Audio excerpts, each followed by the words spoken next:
Why don't we go around the room? Hi, I'm Carol Wong with Long Range Planning Group. Erica McConnell, current planning section. Jerry Weaver, Director of Community Development. Tyler Robinson, Cook Inlet Housing. Jennifer Johnston? Dick Training Assembly. Bill Evans.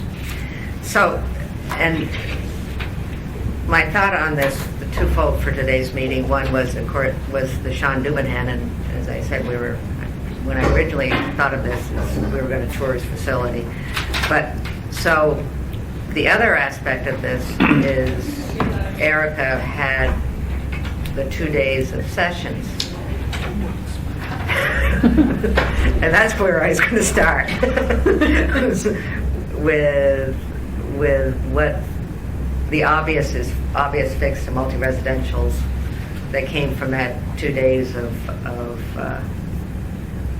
the industry with and so as soon as Did she she share what she wrote up about it with you? back about a month ago. Okay. Yeah. Right. And at that point I said, let's get it into ordinance form. To get what into ordinance? Get some of the changes. All right. That was Suggested something Yeah, that. but the rest, I think she has about, well, she can speak to the number of changes she's already drafted. I think she has a dozen drafted. And, the question is, do we move them all forward at once? Do we do them in batches, or?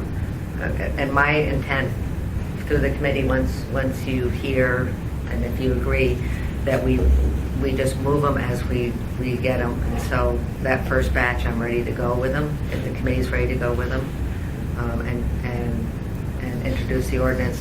Don't have to put it in pace, or Don't have to put it in pace? I mean, we'll have it go through the review. Right, through the P&Z. Right. Okay. So we can get going, because we're late. And then the second, maybe I should have had her make copies of this. You haven't seen this yet.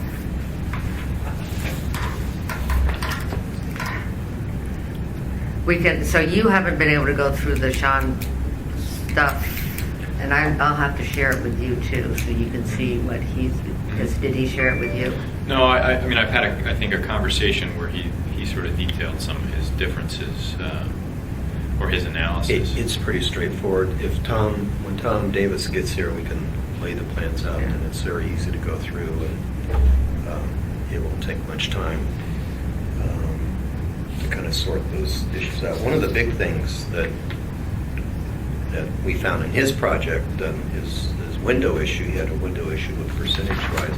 If we just take out the parking structure provisions that are in the code, his windows would have been fine. So those are the kinds of, and it's, it's a. I mean, so taking the parking structure out of the old code or the new code? The new code, and taking the requirements there for performance for that particular area, taking it out because it's really not necessary with respect to windows. The windows above it would have been in compliance. And he's an engineer too, and I saw him just walking in, so he can talk to you about how those windows really couldn't get any bigger on that particular one because of the shear wall requirement adjacent to each side of them. So it's good that Sean has, experience in the. Speaking of the devil. There's someone behind me? All the staff left. All the staff left, so You were coming? let's just start with you, Sean, because the two things I want to do in this meeting was, first of all, go through staff suggested changes for Title 21, and then, but also discuss your issue. So why don't we, I got your email, and so we don't waste your time. Why don't we talk about your estimate of cost between the two Title 21? Sure. Front Let center. me pull it out real quick here.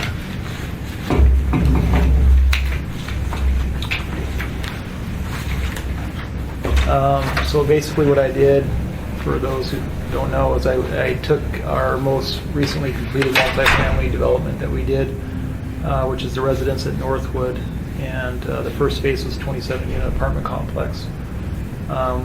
We finished developing it in 2012. It was built obviously under the old code. And we're currently building phase 2 right now, which is another 27 units. And so I just went through the code as best I could and just compared the old code to the new code and just came up with what would the effect be if we had to have built to the new code. And so I tried to not only determine what the change was, but also try to put a dollar figure to what would how much more would it cost. So, and that's what I sent to Jennifer. So, I won't go through all these. I'll just pick a couple. But one of the, and I talked to Jerry about this yesterday, but one of the things that I talked about is I think it's really good that there's flexibility in a lowering of the parking requirements. I think that's a good thing. Nobody likes to see unused parking lots, and I think lowering the threshold's good. But it doesn't always translate to something that's actually needed or desired. So in our case, the old code required 50 parking spaces. The new code required 38. And when I did my analysis of how many tenants I have actually that have 2 cars, and then also the combination of guest parking, I determined that 38 was way too few spaces. I've got 30 spaces in the garage. That would leave only 8 spaces above ground. And one of those has to be a handicap, so that's 7 spaces for second cars and for guest parking. It just wasn't enough. So once you start to add back in parking spaces that are needed for my development, it didn't leave space for all these new things that are in Title 21, like snow storage and added landscaping, interior parking lot islands, and all these other items that they have in here. And so that's where a lot of this cost comes from. Another significant cost items were the multifamily residential design standards that they have. So there's provisions for windows. Like for example, on an elevation that faces the street, you have to have so many windows, a percentage of windows. Well, the way our building is situated, our elevation that faces the street is the end elevation.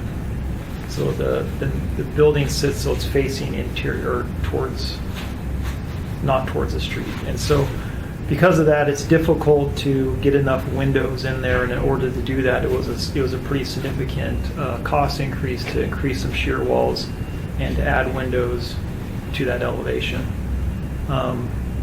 Also, because I have structured parking, which I think is a good thing, there are special provisions in the new code that requires you to make the structured parking look really, really nice. So that structured parking is expensive anyways, but when you start to have to do these other revisions to structured parking, it makes it even more expensive. And so again, you see that reflected in these costs. With both the windows and the structured parking, and sorry for me not having this off the top of my head, but both of those had menus, didn't they? Yeah. For choices. So what I did is I went through and looked at, okay, do we meet? They might say, hey, you need 4 menu choices for X. Mm-hmm. And I'd look at it, and some of my development as is sometimes would meet a couple of those, but in some cases it would still need to meet 2 more. And so what I did is I went through the available choices and said, okay, if I had to meet 2 of these, which one is the cheapest? Which is the easiest to implement, and which is the cheapest one? And that's how I came up with ultimately the number that you see. With the number, so you went to the least resistant when you right. Okay. Yeah, so for example, one of the, you had to provide a covered parking for a loading area. So when people come, they drop people off, you have to have a covered parking there. That seemed to be the cheapest. It was still like a $10,000 item, but it was the least of the ones there. I'm seeing We've done dumpster screening. Spent a lot of time on that. Well, I mean, I was just met with some other property owners, and downtown, the service that picks up trash downtown won't even allow them to have a gate. They literally That will would not. be our municipal service. Yeah, they won't allow them to have a gate. So they had to go around and chop all the gates off because they won't open the gate. So, I don't know. So now you've sat down. So we sat down yesterday, and we first saw this yesterday. And so I think Tom spent some time between yesterday afternoon. Do you have the photos there, Tom? You have photos there of the project? We have photos in the testing. And we have some photos I could The pass color around. ones we had yesterday, I just thought maybe everybody could see them if they haven't Yeah. seen them. Okay, well, I can start with pulling them up. Hold them up on my computer if you like. So, and we really appreciate that Sean did this, and especially that he put some dollar figures to it, because, that is a lot of useful information for us. Tom spent some time, and I haven't seen what he's written yet, and so I think we're still in our draft stages, but, Right.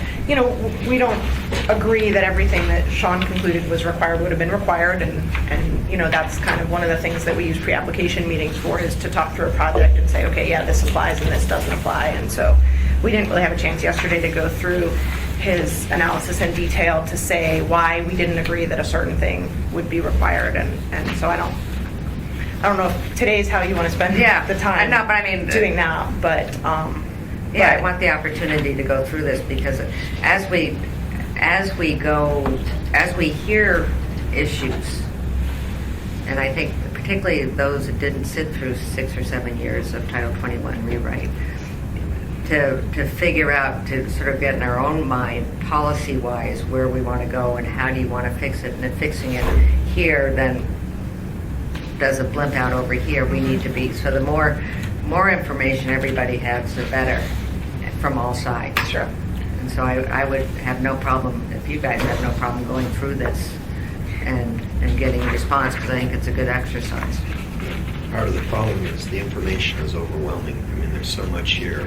There's so many different categories and sections and issues. But I mean, that's what we're going to have to get into. There is an aspect of having to get down into the weeds a little bit to understand what we're setting up as policy. Yeah, what I probably would like to have done, if there's more time, if there's not more time, is, to finish up analyzing the project. We think tweaks we need to make it more functional to the community, this type of structure, still meeting the original intent of the group that worked on the code for so long. Or some standards, a little bit, higher than what we had in the past, but perhaps not the Taj Mahal or Cadillac or... Yeah, no, I do want, because we don't have in the budget $250,000 to do a side-by-side comparison.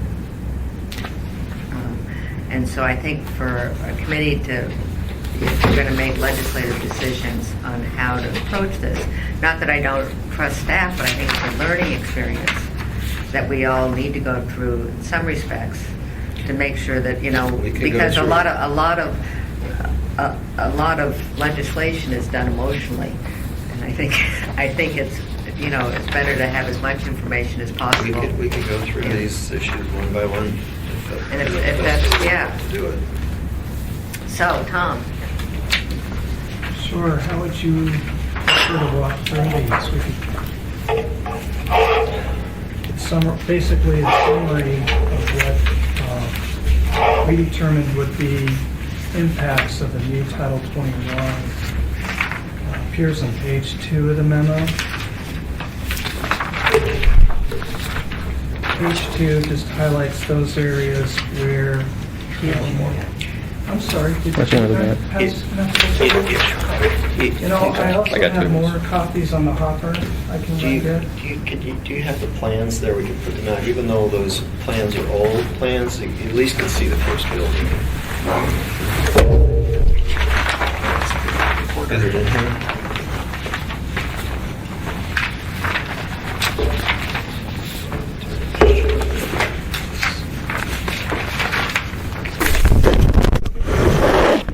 By the way, once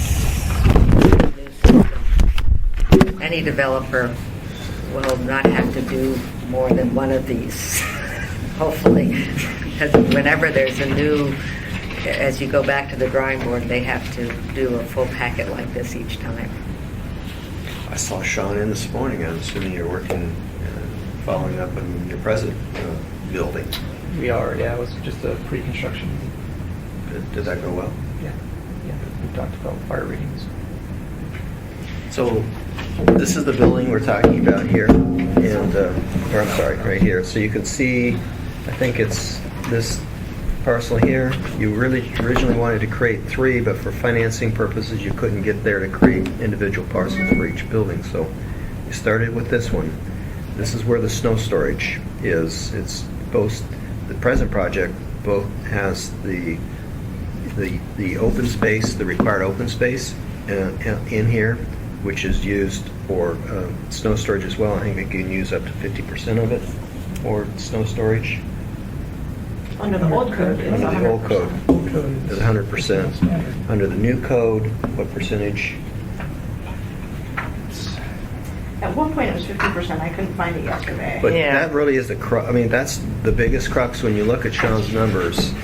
The loss, the requirement to provide snow storage took out 1 million or 6 units. Well, we're looking at it. I'm kind of the tip of the iceberg. We have 2 land use review permit staff who also looked at this, one of which is here today, but is stuck at the front counter. What we're doing is we found that this material that Sean provided is very useful, as it's the first time a developer has actually provided us with some detailed numbers as to cost, but also took the effort to go through section by section, which is very similar to what our land use permit review folks do. So what I've tried to do is provide a somewhat abbreviated table of the kind of checklist they go through, and they also went through it section by section. And the summary of the impacts here on page 2 begins with that private open space and snow storage discussion. The private open space is basically an area of impact, and that the development would be required under the new Title 21 to provide 90 square feet of common open space per unit, about 7,300 square feet in all. It would be higher, but the primary space they're using there to the west of that building, right where their snow storage is, Did you say 90 square feet per dwelling unit unit Mhm. of private or common? just common. So, okay, so it doesn't, but that means it's dedicated to them or to any, It's for the development, and it's, but does it have to be dedicated to that particular unit? Because there's a difference in the. Yeah, because I thought there were 2, Private but I and can't common remember if open that was space. with fourplexes. And that the reason there why I were- asked is because if it's private, Yeah. then it'd have to be contiguous with the dwelling unit, which would be really expensive. Right. If it was common, then you could throw it into the landscaping areas. The whole thing is called private open space, and within private, and meaning private to the residents of the development and not common to the general public. So we're not requiring a park, we're not requiring anyone to be able to walk into this open space.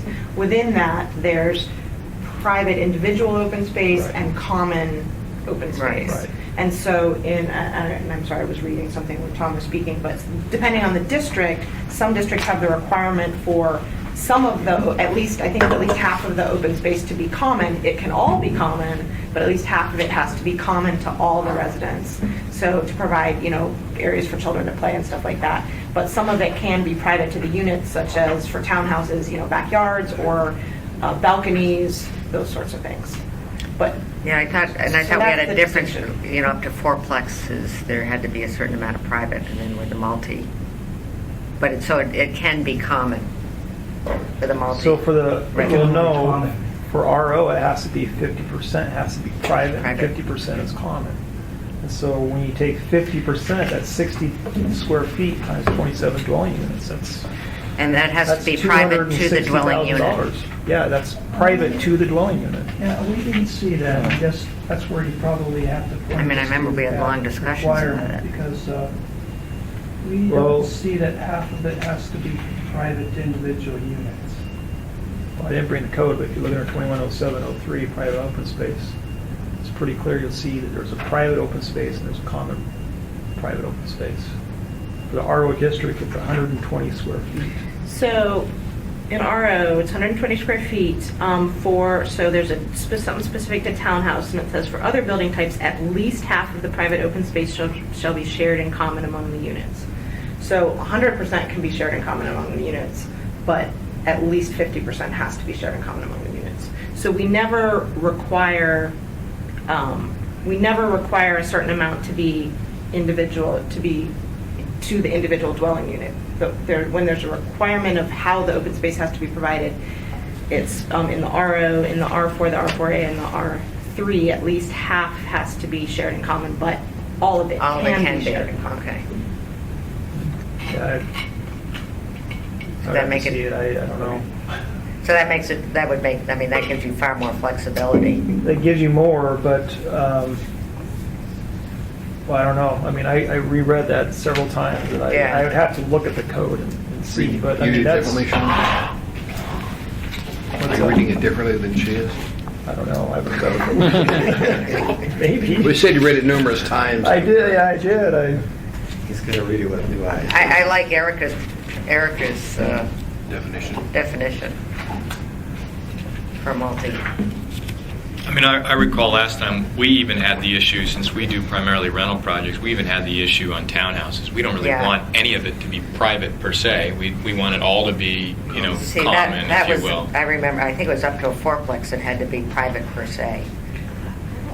But I remember having, So my recollection is that in the R2M district, there's just here's what you have to provide. And then it Right. start at the R3, the R4, R4A, and the RO. Well, and the commercial districts, when you have residences, there's a certain per unit amount, and at least half of that has to be common to everybody. And that's the specification on how you break it down. And there's nothing that says a certain amount has to be provided for each unit to use to their own little, just for themselves. that's, But we have had confusion about this, reading this from more than one developer. We can That's add kind of clarifying a- language, yeah, certainly. that's an easy. We can all agree on that one, can't we? And then, Sean had mentioned 120 square feet, which is the RO requirement. There is, if you have what we call high-quality open space, which is basically we say, okay, in the RO, half of your open space has to be provided in common, and half of that has to be contiguous. So a quarter of the requirement has to be provided in one place. Is that up to a quarter, or can? At least a quarter. At least, so it could be 100%. Could be 100%, but it's at least a quarter. And if your largest open space piece meets 4 standards, which are relatively flat, I think less than 5% slope, well-drained and not wetlands, receives sunlight at least 4 hours a day on the majority of the site for 4 hours on the equinox, and has a minimum inside dimension of 25 feet. If your largest space meets those 4 standards, you get to reduce the entire requirement by 25%. So that brings it, if Sean was able to meet that for his largest piece of open space, and often what we're seeing lately is that people are using rooftops for their common open space, and that always meets that unless there's a huge building shattering it from the sky. So- And Then that would bring the 120 square feet per unit down to 90 square feet per unit. It's a pretty significant cost. You're running an elevator up another. I mean, I'm not Well, saying that people don't No. choose to do it, but it's Right. not like it's easy Sure. to do. Yeah. But that can also be achieved on the ground. It's a property management thing. So, Yeah, we won't do it at all. In fact, no that's way. why we've Okay. developed building to the old Okay. code is to avoid it. But it can also be achieved on the ground. because I don't have it off the top of my head, with the snow storage, I know that there was always a debate as far as snow storage and landscaping and snow storage and open space. So his snow storage, would that count as his open space? So the snow mean, kids storage love playing on section snow. says, the site plan shall not, unless allowed through an administrative site plan review, designate snow storage areas in required perimeter landscaping, required residential private open space, or on required trees. Designation of required residential private open space for snow storage shall be permitted only on the condition that the snow pile and trash accumulation for plowed snow be removed and the space made usable by May 1st. So were this to be under the new code, and it had been proposed for the snow storage to be on the private open space, it would have kicked it into an administrative site plan review, which wouldn't have been the case otherwise. And they would have had to commit to clearing, making the open space usable by May 1st. Does that mean it has to be green or just free of snow? It says removed, so. Snow removed and space made usable, so I don't see any requirement for green. You can't force the grass to grow. We're designing a project now. I don't know if we'll get funding for it or not, but it's in a small 20 units, 550 square foot, one bedroom apartments. I have the same open space requirement as I would have if I built 3-bedroom apartments that really would have a lot of kids. So I think that, to some degree, if I'm trying to attract single people in a highly urbanized area, you have to consider really, we always think, there's a bunch of kids that are forced into living in apartments. That's one of the reasons for the open space. The other is to kind of make sure that it's not overly dense. But you also have to understand who a developer owner is building, who their market is, and really what their needs are as well. And it strikes me that that's kind of out of whack in that instance. When you were looking as far as snow storage, and you probably tried to cost out as far as removing the snow versus having space for snow storage, right? Well, when it snows a lot, if we get a really snowy winter, we have to remove snow. Yeah. And so that's part of it. No, but you felt that it was worth your while having a space for snow storage versus building. Oh, yeah. Yeah, you always want some place to put snow. We talked, Sharon, yesterday about, if it were under the new code and you had to reduce the parking requirements, even though you built all the parking, you can stick your snow on the in parking. there. On your access parking. On your excess parking, so. But that's kind of a,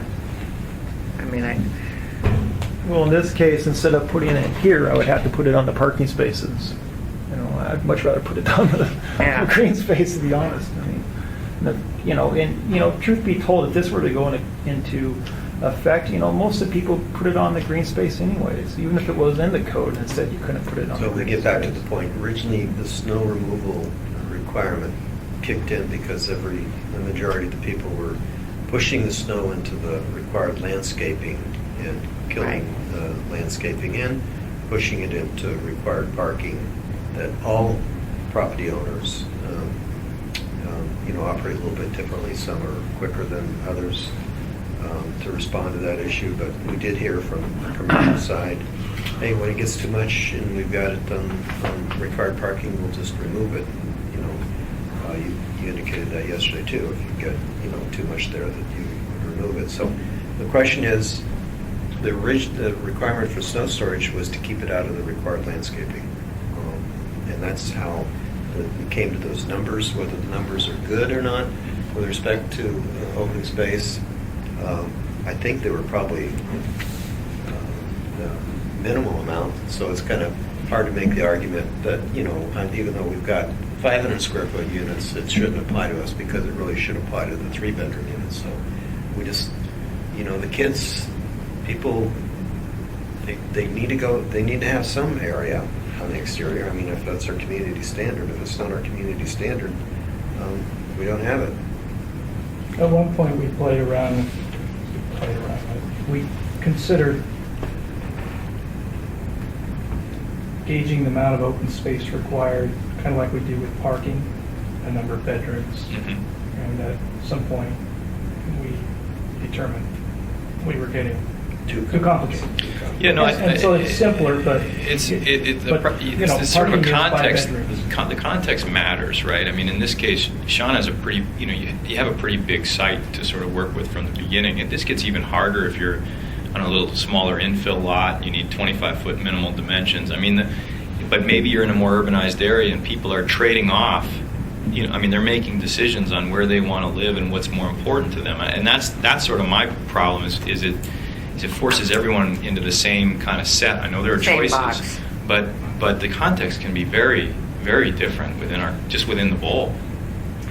And we had also discussed at one point that if you had a school or a park within a certain distance, you Mhm. could reduce or eliminate your open Right. space. I mean, in this site, if you're just looking at this northern portion, if that open area is filled with snow, there isn't any place for children to go play in the winter, but, build a snowman. But if there was a park nearby, then maybe that's okay because they can get easily to the park. So that's, that was something that was considered, but there was some sense of, is that really fair that some people have to provide it and some people don't have to provide it, and it's provided through the public, so. Yeah, see, I mean, I would think that would add, I think if you have a park nearby, you should be able to get credit for that. I mean, Because it's, And that's a policy Even decision. yeah, no, Just and that's, college, yeah. it's not just- The snow storage thing that kind of fascinates me because it could still be open space just as long as you got the snow off by May 1st, right?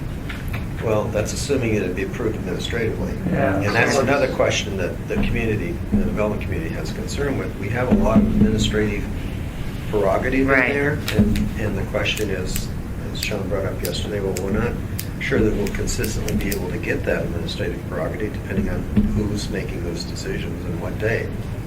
So they would like more certainty. And Tyler's expressed that in the past as well, that Yeah. the That things came that are up in more that. discretionary make him uncomfortable. Yeah. We go back and forth, right? Because sometimes we feel like we can make a Sometimes pretty compelling case. We went right? back I and mean, forth 5 years. Yeah. I know. But I mean, on this to me, it makes sense that this could be considered open space. But Somehow we've made it work for 40 years. yeah, so. It didn't work. I think we have some developments that don't work very well, and I wouldn't say they're developments that you've constructed, but they're developments that other people have constructed that aren't working all that well, so. So what, anybody else feel that if you got for policy setting, if you had the snow removed by May 1st, it could be considered open space? Yeah, it's white space then anyway, not green space anymore. Yeah, So you're and just most adding kids to it. rather play on a snow pile than anything else. Look at Buffalo. I mean, seriously, the kids don't like to play on a flat ground. I guess I just remind everybody, if you, and I know this hasn't been the case because we look at these old eightplexes that sort of permeate everywhere, right? But if I was building a family project, I would accommodate families. I mean, and I think even a private development, Sean and I use different sources of funds to build our developments, but if that's who his target market is, he's going to put some kind of play element in there to attract that. I don't know how, I'm sure you have kids in your project, but it's probably not the majority of your units. Yeah, we only have 2 kids out of 27 units. So I agree with you. Why can't, for 40 years we've had the market take care of these types of issues, and why can't the market continue to do that? For snow storage, we own retail as well, an office, and we haul off snow because it's in our best interest to do so. Our Yeah. tenants won't want to rent there if we don't haul snow. So we really don't need a municipality to come in and say, hey, you have to have a snow haul policy with us that you have to manage. Well, we got rid of operate. it from the commercial end because of that, didn't we? I can't remember how we ended up. Well, But it's you either have to set aside land or you have to commit to some alternative snow management strategy, which can be hauling. So just to clarify what a private open space requirement would be for this individual building, what I'm seeing here, we printed here in our memo, was for the entire development project, but the actual requirement for this would be about 2,400 square feet, maybe 50 feet square. So just in broad terms, the space to the west of that building would probably satisfy most or all of that open space requirement. Without measuring it, I can't be sure, but in general, it would be the size area. It's generally between 25, 26, and 35 feet wide. It extends for the length of the lawn area between the property line and the driveway. So by itself, it would probably meet the standard or close to it for that building. As far as the snow storage goes, I recall that the plan included 2 areas for snow storage, one to the west or Jennifer's side of that dumpster, and then one in that private open space area. And the snow storage could, to the extent that there's excess parking, which I think there is along the back, could be designated in that area as well, like into the parking. So we're trying to determine how much snow storage is 10%, and the land use permit reviewer has mentioned. Yeah. Well, and I'm not sure how we're going to go forward as far as writing these ordinances. And I prefer if it started from staff so we don't get tripped up here. But I'd be open to have as part of our first batch of revisions to have snow storage count as open space if the snow is removed by May 1st and put that in code. And then we'll have a big snowstorm on May 15th. Yeah, south side, May 1st is optimistic, but Right. and realistic, it's gone. Rename it the End of Buffalo May. Development and see how much snow you get. Huh? We've renamed it the Buffalo Development and see how much snow you get. Right. Lake effect. So, To haul off that much snow, it's about $5,000. So, I mean, as It's May 1st. a building owner, May 1st comes around and I've got 4 feet of snow right there. I'm like, man, if I waited 2 weeks, it'd be gone. I'm going to fork over $5,000 to have it removed May 1st. so should we? I just don't. Yeah. Now we're going back down that same bunny rabbit hole we went to when we were talking about snow storage.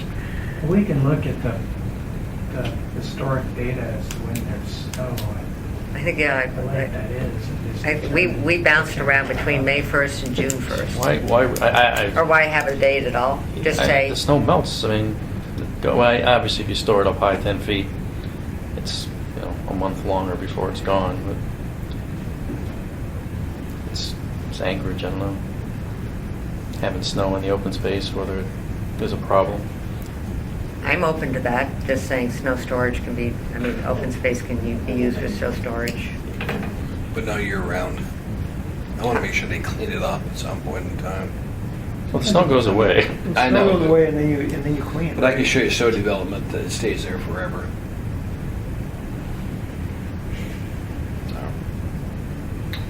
They Well- did finally clean the snow pile off from the Seward Highway. Gary's Trucking finally got it cleared. I don't know how he did it. Must have used a torch or something to clear it. They're in the First year. process of trying to sell that property, so I think they're trying to clean it up.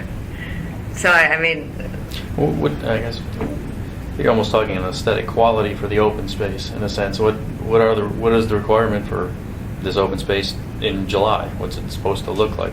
There are, I guess, obviously there are details about sunlight and everything else, so there must be. Well, you get a reduction if sunlight's one of the issues, but it's supposed to be usable for people, usable for kids, usable for families, usable for the residents. So that's the intent.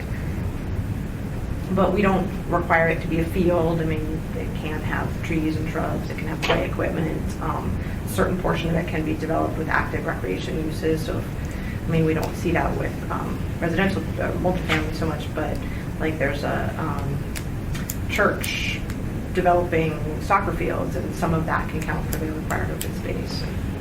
Sort of thing. So what Well- I'm hearing is you have an amendment to that section. And I hear Dick saying remove by June 1 or something. June 1 works for me, if that works for you, Sean. June 1, what's going to be left here in snow come June? I did ski in An odd June year. 2 years ago. Well, I guess, macroly, I feel like we're picking at little weeds Yeah. here. So, as a developer, as a multifamily developer, We just had the housing study in 2012 that came out and said that multifamily housing is not feasible as it currently exists. So any provision that we add to the Title 21 code that adds cost to it makes it even less feasible, right? And so, we could argue all day long about what the effect is on my development there, but at the end of the day, we know that there's some effect on there and it's causing more cost. And that makes it so for me, I can't build. If we add any more cost into it, it already wasn't already feasible, and so now we're making it even less feasible. So when we sit down and we say, well, let's compromise on this deal. Okay, well, we compromise on it, that's fine. But at the end of the day, my money is going to end up going towards office space or industrial space or some other use because you can't get the money back from multifamily to justify building apartments there. I guess I'm just talking macro here. But, so. and to your point, as far as letting the market, Sean's building high-end residential rentals. So it's to Sean's benefit not to have trash sitting out in the open space or snow because he wants to make sure his rentals are rented. Right, but his point about he's designing a place for downtown geared towards single, Right. No kids. don't call the yuppies, I guess. But Yeah. you wouldn't want the same amenity having a No, but I'm picnic saying, area. It's not but to ideal. his point of having it in January, or when I was saying May 1st or June 1st, Sean's going to want to do the best for his property because he wants it to be rented to the highest caliber of market that he can get. The only new residential apartments that are being contemplated either have a whole bunch of subsidy in them like ours do, or have to charge the upper end of the rent of whatever's feasible, whether it's and arguably his rents, he could probably get a little bit more even. And that just is because that's the cost of new construction. And the hope is, of course, that there's then movement within the market, that people can move into that housing and they vacate something else that is then more affordable. But you're not going to build new that's just truly affordable, just straight up in the market. I mean, you can't under the old code, you can't under the new code. We code. did to some degree to try to make that happen with Widener, with the workforce housing provisions that we put into the code to remove utilities as part of the formula, and that he would factor in X amount of workforce housing into his project, and it would be seamless. You couldn't tell the difference. So we have tweaked the code recently. Agreed. They're just not affecting the cost per door in any of these. I don't think there's a big differential whether you're kind of mid-market or high market. You still got a lot of cost per door in this town. So with that, let's get beyond snow storage. Let's do a snow storage amendment, not have a date on it, and then if assembly members want to put a date of snow removal on it, they can amend it. Is that all right? Okay, next. That's our major one. Tom? Well, just working down our list here, the landscape plan would require a licensed landscape architect stamp. The site perimeter landscaping bed along Northwood Street would need to increase in width from being a 6 feet landscaping bed as it was provided under the current code to an 8 foot wide. Did you skip the landscape architect one? No, I you just didn't. mentioned it, but I didn't go into it. That's an extra $10,000, $12,000 when a civil engineer can sign the same thing. God, I remember this discussion I too. state statute The talks specialist about here. that. I don't Yeah. understand why we have to have a landscape They're architect. practicing outside their profession according to state statute. If a civil engineer stamps off as on the landscaping plan,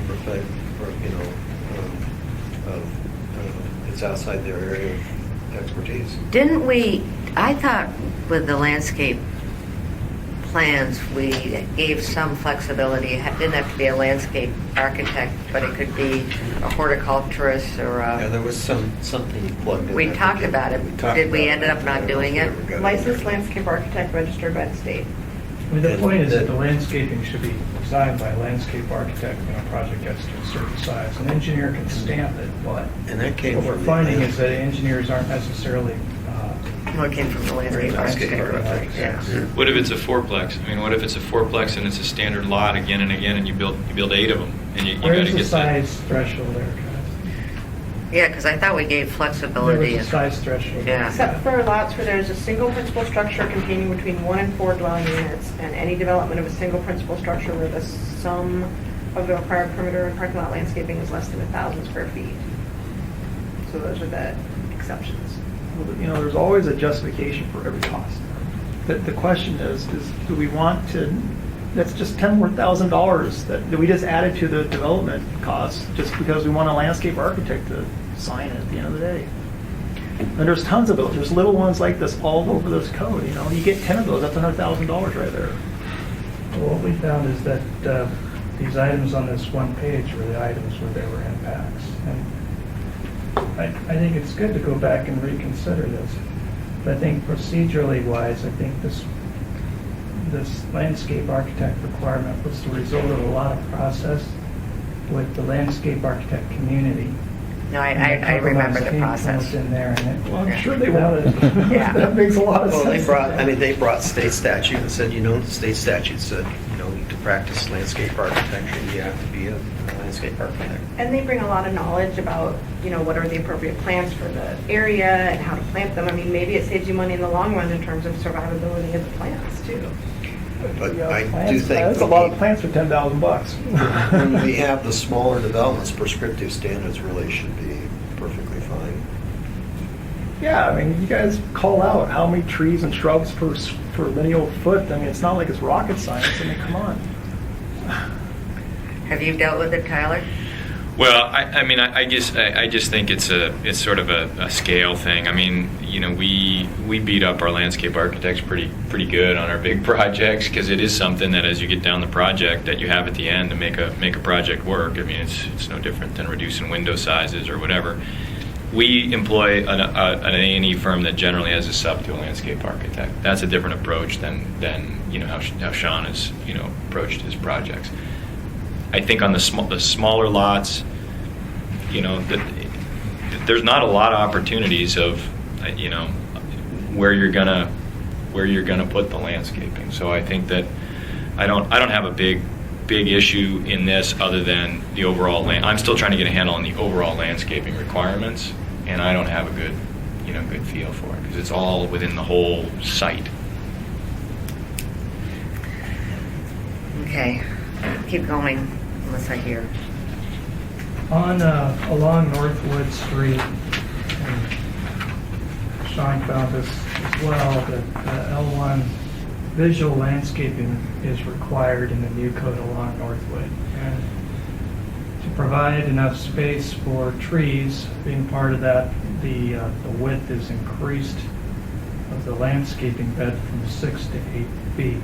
In this case, I don't think there's a whole lot of, well, it basically be 2 feet less of the lawn in front of the building and 2 feet more of the mulched bed in front of the building. So I'm not sure how much the width really impacts the site in this case.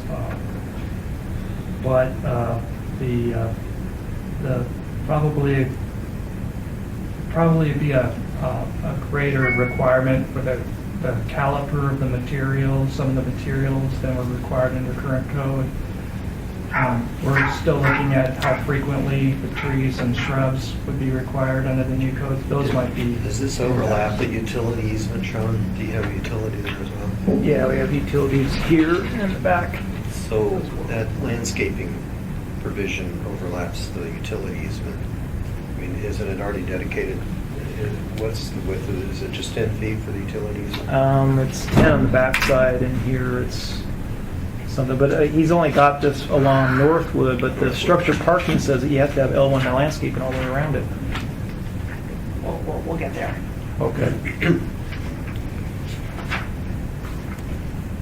It allows required landscaped areas to overlap with utility easements. Yeah, It's that's a what I thought. pretty big issue throughout the rewrite. Yeah, that was Yeah. my point. I think it's already, the dimensions are already used, Right. and this kind of just goes over the top of the utilities.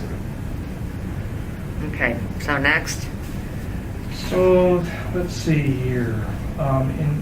E, the parking lot perimeter landscaping bed in the rear along the west side of the property, facing your end of the table, Jennifer.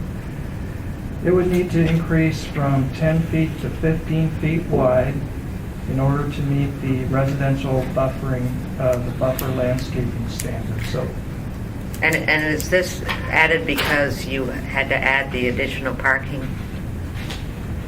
No, this would have to be, what's the zoning district to the west? Actually, you're both, yeah. So basically, if the parking lot, that parking lot had fewer than 11 spaces, 10 or fewer spaces, then the buffer landscaping requirement wouldn't have applied. I counted it as 12, I'm not sure where it ends, might be 13 or whatever, but anyway, it kicks in a buffer landscaping requirement for the parking lot perimeter landscaping. That's what's doing it here, parking lot perimeter landscaping against the R1 district, against the house. Parking lot perimeter and site perimeter. So Well, even if the parking lot had been smaller, you'd have the site perimeter. So the site perimeter, there's a fence. And the fence, the code near the end was made more flexible for the site perimeter, where the appearance of this fence would allow Right. 10 feet instead of Yeah. 15. And we're still, this is a draft, as we Right. read it, it appeared not to kick in for the parking lot perimeter. It didn't seem to be a choice for the parking lot perimeter. That's why the 15 feet's still there. Huh. I don't know. 15 feet is still there because of the R1? Yes, it's a buffer for the R1. And Well, we should clarify that, because I'm not sure I agree with that interpretation. Under the parking lot landscaping, it says where parking lot perimeter landscaping is in the same location as a higher level of site. Oh, higher level, okay. So we could clarify whether that fence option was available So due to the- parking lot perimeter. parking lot perimeter landscaping reads that no use of optional design. So standards Sean, have you allowed. looked into a Oh, fence? okay. We have a fence right now. So if we could do something with this and decrease your perimeter landscaping by 5 feet within your parking with the fence, then that would be helpful, right? Yeah, that's obviously, yeah. It is interesting why the buffer So requirement. can you would- guys look at that Well, the and fence work works that a for little bit one, it should more? work for the other.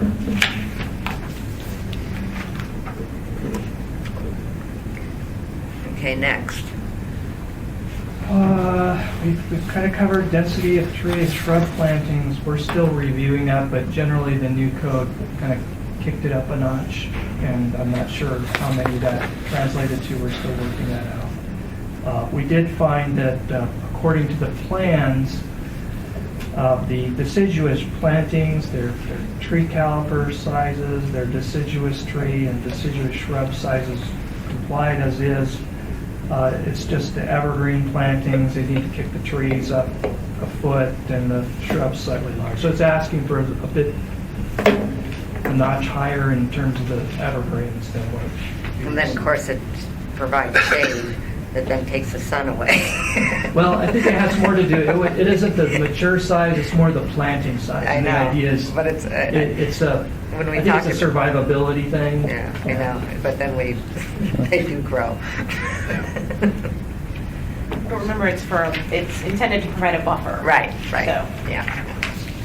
Okay, H, curb stops. This one, we concur with what Sean found, that there's some kind of concrete curb or 6-inch raised curb or other barrier would need to be installed where the required landscaping areas abut vehicle parking. Now, I have yet to look at exactly how this site was constructed, whether it would be a kind of different, which areas would have to be different for your project, for that to kick in or not, but It's from this point all the way around to here. And then this building's not here, it's just this building here, and then this entire side over here. would all have to have curbing? Yeah. But if we're just talking about this site. Then, yeah, it'd be, Yeah. it'd be from this point here all the way around to right to there. Yeah. And What kind of that's the curbing is raised there? curbing at the end, the cement raised, That you ran into with your car. right. And if you have the car that goes up and down, like Yeah. friends of mine, it takes the bumper off. That happened to me once. So why do we use 6 inches and not 4 inches or something like that? Yeah, why do we use 6 inches and not 4 inches? I assume so it's less easy to go over the curb. But that probably And is a that, question. so is, and the whole thing is protect people from running into trees? Preserve the landscape. Preserve So the you're not landscape. Pulling up I mean, far a enough to 6-inch get curb on. is a standard Yeah. curb, so think I that's think probably it's okay. probably, I mean, it's what you see along the sides of roads. Yeah. I think there it's more what they've determined will keep people from running off the road. But yeah, for this, it's I just know some people that have cars that go up and down when they started. And when they land their car on it, they lose, like you That said. bumper, yeah. Yeah, I've got a friend who's lost his bumper a number of times. What happened to me was that the ice melted. I parked my car for too long, the ice melted under my tires, and suddenly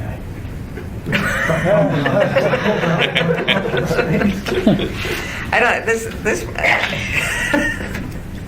technology might be changing the 6 to 4. Can you check that for us? Yeah. Okay, next. Under I, a landscaping survival warranty would be required. Oh, I remember that warranty discussion. I argument. remember this There you discussion. go, Sean, go and warranty every plant, okay. This was a long, painful discussion. And I don't know, I mean, we've all seen, and it's true, the landscape architects were the ones that did this part of the code. But we've all seen where landscaping has been put in and it's dead within a month or A lot of public street projects. a lot of public street projects. International Airport Road, years ago. And now we have also the non-indigenous plant efforts, so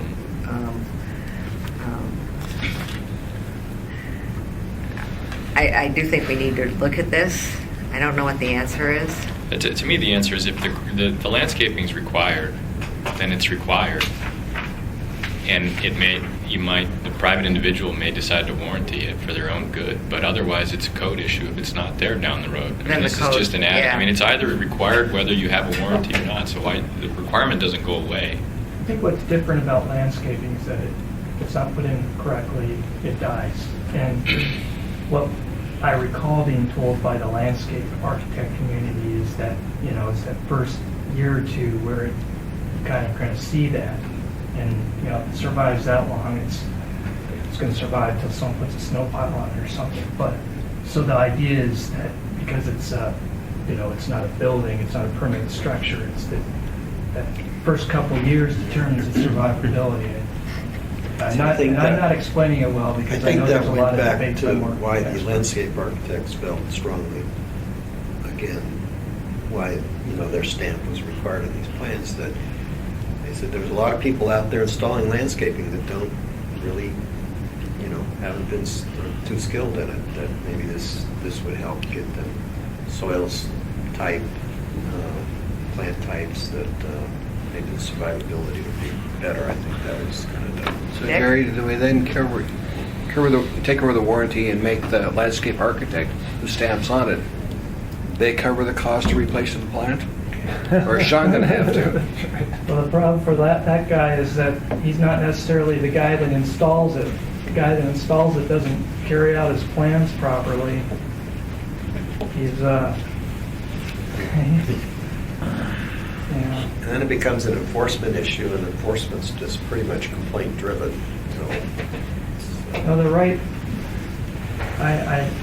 what I recall from the discussion was that the folks developing this really thought that this provision, because the current landscaping requirements, if they were actually adhered to and the plants actually lived, it actually would not be the old ordinance wouldn't have been terribly bad, but a lot of the issues, this kind of thing just seemed to resolve a lot of the problems, trying to make What's sure the that cost usually of landscaping something like this? Warranty. Oh, it's not bad. Yeah, so at the end, what you would do is you just go around and you pluck out all the trees that are dead. You put them out, and then the inspector would come out. But it requires a landscape architect, of course, to come out and inspect it. So, these are provisions for landscape architects. Everyone gets their goodies, right? So if anybody wants to address, I've been down this road. Make work. Been down this road, yeah, a couple times, so it's, I put down $500 as the cost of that warranty. yeah, okay, So that would be the inspection and then replacement of a few trees and shrubs. yeah. I'm not gonna go down that road yet, but if others are interested. I mean, I see your point, Sean, but Yeah. I spent too many hours, so I'm just, I can't, sorry. I don't Well, have, Yeah, I guess from our standpoint, somebody took the landscaping section, they took it over to the landscape architect community, rewrote the whole thing, and they brought it back to us and said, here, you have to take it. Actually, that is what happened, to the most part. You know, and No, didn't give it away, but they were very involved because, I mean, at that point, I think everybody, But they should be able to get everything they want, right? I mean, you gotta give and take here. Come It was on. tempered after they got through. Yeah, it was. We went By through it. The commission and the assembly. yeah, no, it was tempered. But there was an aspect, I mean, I shouldn't say that so cavalier, but there was an aspect of that. But we did temper it, we did, you know, some of the smaller units, we said it didn't have to be a landscape architect, and, I mean, we tried to bring some common sense back into it. Okay, the next one, For bicycle parking spaces, now you're getting a little personal. You could just lock your bike to a tree, Jennifer. We have plenty of those on site. You're lightweight, you just carry the bike up with you. I think you can, you don't necessarily have to have a bicycle rack per se. Maybe it's a place to lock a bike outside. It'd be pretty,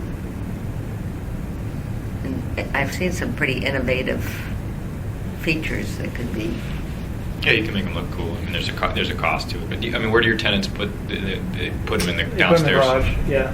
Or they take them up to their unit. Yeah. yeah. You know, I was looking in the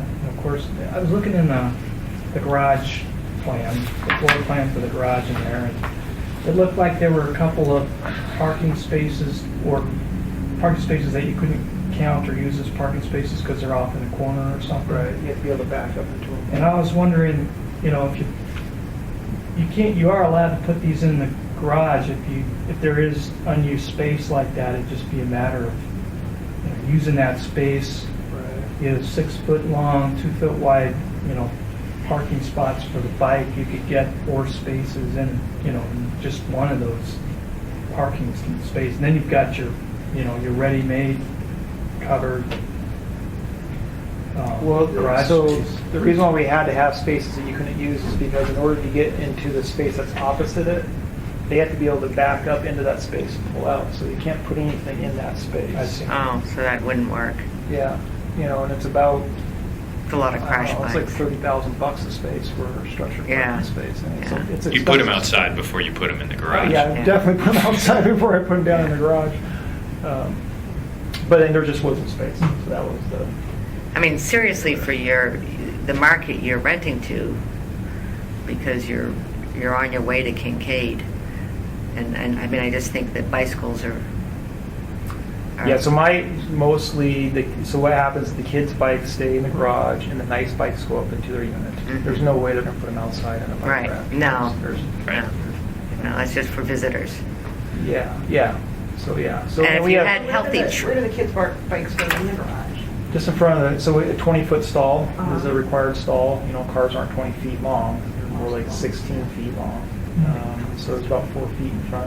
You'll find people put their tires in front of there and Yeah. other stuff. I mean, it's pretty common. so can that be residential. counted as storage? No. Well, storage space is really expensive space. And that's another one that's on here. Yeah. You're talking $180 a square foot for storage. And you can't count, we have, our 2 bedrooms are 1,226 square feet, which is much larger than any other 2 bedrooms out in the market. And we can't count any of the pantry space or walk-in closets or none of that space. So in addition to the 1,226, we'd have to have another 30 square feet per unit. You know, that's another $260,000 just for storage. I honestly think that that one needs to go away. I mean, we just designed a building, you know, that, again, this 20-unit building, we had 2 units worth of storage for these 20 units, because, you know, do the math. And I just think it's overreach. I think that you're gonna figure out as an owner, what is the zoning issue that you're trying to Well, resolve it's either here? going to be stored, on-site, or it's going to be stored over at Best Storage or one of the other storage facilities. And someone's gonna make that decision. Most, I just took my daughter back to grad school, and there she's in a complex of about 300-400 kind of similar units, and they all have, there's no garages and surface parking, but they all have storage on the outside of the balcony. And It's if you not want, and if you want to unusual. say you need storage, I mean, we in our senior buildings, we have kind of lockers that are wood framed with cages and stuff like that, enough to stack a set of tires in, or put coolers, or a fake Christmas tree for the year.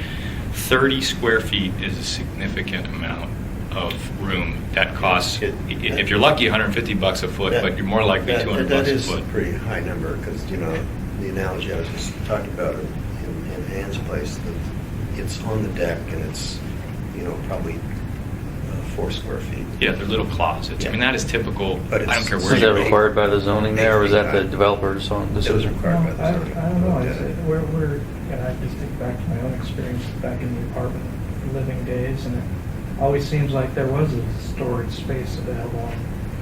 By golly, we did use it, we had to use it. So I Tom, guess my question would be, where are they gonna? The issue isn't whether you're going to use it or not. It's whether who should be asking them to provide it. And I think if there's a compelling zoning reason, like we don't want to have this stuff cluttering the outside, well, then that's one thing. But otherwise, Sean's provided ample storage. There's enough room for someone to put some seasonal stuff within his unit. He didn't get any credit. He's got the same. I create a micro unit. I've got 30 square feet.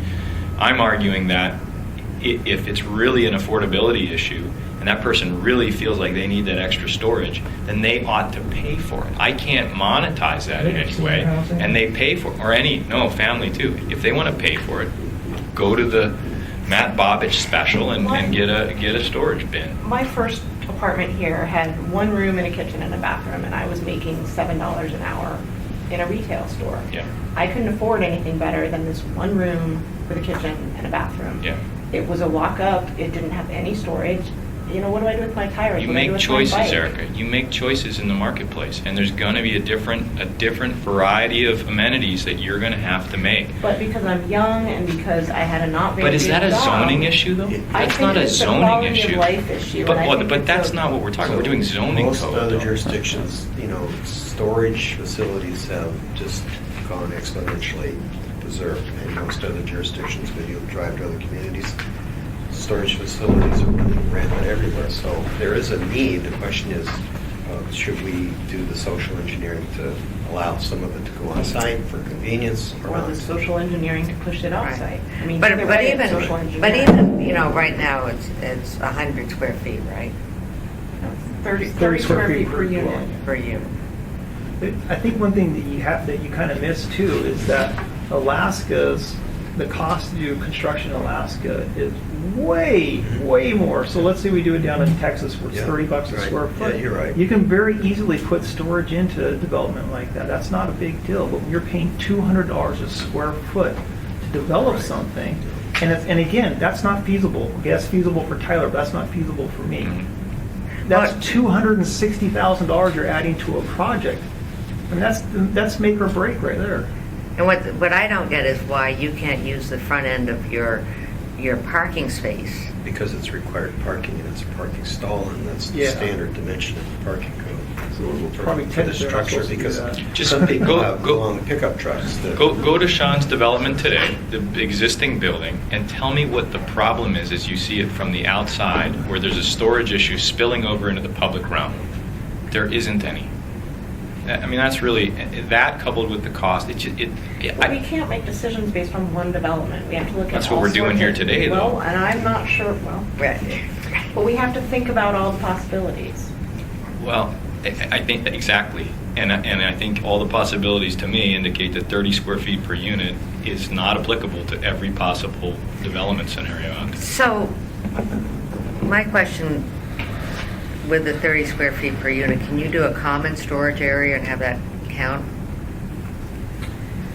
That'd be a huge, I mean, it's the same, No, right? Same. No, but I'm just- $200 a square foot. We would want them to be individually secured. And another thing to kind of consider, if we're trying to create housing for all housing types, which I think we should, right? So if you're doing not a low end, but not a subsidized, but a lower style, there's no way you could absorb that cost. I mean, you can't even absorb that cost for a luxury. And would you rather have the housing or no housing at all because it doesn't have storage? Yeah, exactly. Would you rather have new housing here in Anchorage at 1,500? It seems that to me, that's a choice that's already been made. I mean, Title 21 is mostly a quality of life change in the zoning, and it's going to come with huge costs. So things aren't going to get built because they're not affordable, and that's the choice that the city made. And you can tweak some of these things and make some improvements, but the bottom line is we passed Title 21 with all this stuff in it for quality of life issues, and might as well just let folks live with it. You can't complain about not having affordable housing and having all these little things too. So you're saying live with We it. made our and- bed. Exactly. It's like this is what obviously the majority of the people wanted.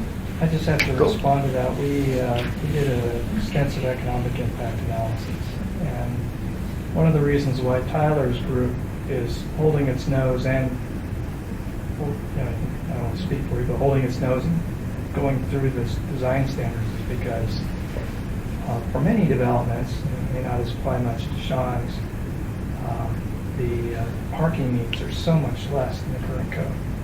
And what we found is that for a lot of multifamily developments, the lower parking that they can get under the current code in terms of cost outweighs the increase in cost from these amenities, quality of life stuff. And what we found is that for some developments, there's a significant reduction in cost under the new code. And that's added to the quality of life stuff, which helps neighborhoods hold their noses and allow more infill density to come into the neighborhood because they feel that there's some basic ground rules for quality. And Well, I think that's a good point, but I do think we could still tweak. We can some still of these. tweak, yeah. I mean, we have to. And we're going to be sitting here at the same time also with the Widener Group and seeing the process they've gone through so we can work on the storage. My question to staff is, and to each of you is with the storage, if there was, and not the full 30 feet, but if you had a common storage or if there's a place, I'm thinking basements or whatever, would that help and could that qualify as storage or does it necessarily have to be within the unit? And then I'm also thinking, why aren't we counting walk-in closets as storage? Or, closets? Because that is, we've all been at that first apartment. I didn't have a closet, so. Yeah, I didn't either. Well, there you go. Or was it your right to have one? Right. No, but and But putting my clothes in with my winter tires also wasn't. But you'd be lucky at that age probably to have two sets of tires, right? Yeah. Can I just, and we made a design decision on a building, on two multifamily buildings recently. I don't know if we'll know in a couple of weeks if we're going to build them or not, whether to go new or old code, knowing that if we didn't get our funding, we'd have to spend more design money to go back and go under the new code. The primary drivers that went to the old code, because regardless of the parking reductions that we get, in this case we were going with a mixed-use situation where retailers, in order to attract a retailer, I needed way more parking than what the code actually requires me to have. And to get financing and funding, I have another criteria, not just zoning, but my lender wants to see the parking. As Sean said, there's other factors that determine your parking. The articulation, internal storage, and the open space that would have forced me to put a rooftop deck on, which, as Sean said, was a management nightmare, was the no-brainer for us to say that's why we want to go to the old code. I would argue that sort of perceivably from the general public, what we designed from one to the other it's still high quality. I mean, but those factors put us over the edge, and we thought we could make a competitive product without having to do it. Articulation? Well, it was the articulation. We have a fairly modern, didn't have the bump out. I mean, this building sort of lends itself to looking at it for articulation, but not all of them do. The storage, the tenant storage, because we could get 1 or 2 more units for each development. And the open space that was requiring us to go, because it was kind of a commercial area, it was forcing us to really put it on the roof, and we'd have an elevator another floor, and we'd have to figure out What how size of lot is this? big. It's Creekside Town Center. It's just that lot on the north side of the Wishbone, sort of corner of, Grass Creek. Grass Creek, but along Muldoon. They're the commercial lots that Yeah. were, who knows if we'll get to build it. Oh, on the in- south side. Along Muldoon as you come, yeah. Yeah. So they weren't infill lots. They were existing platted Creekside Town Center lots. See, I think the storage is probably cheaper to store at the Bobbich's or Best Right. than it is to Construct the it. dwelling I itself. can't charge for it, right? It's just space that I just spend money on. But So could we look at It doesn't affect the rents, is what you're trying to say. That's what I'm saying. I But can't I'd like charge to- more because I have storage. do is look at storage, see if we could look at storage where we included sort of your traditional as a storage. bonus or something. Yeah, I'll show you. We still have tenant storage, and actually, but we think what we have is sufficient for the population that we're trying to serve. That- Right. Maybe it should be a menu option as a bonus or Right. something.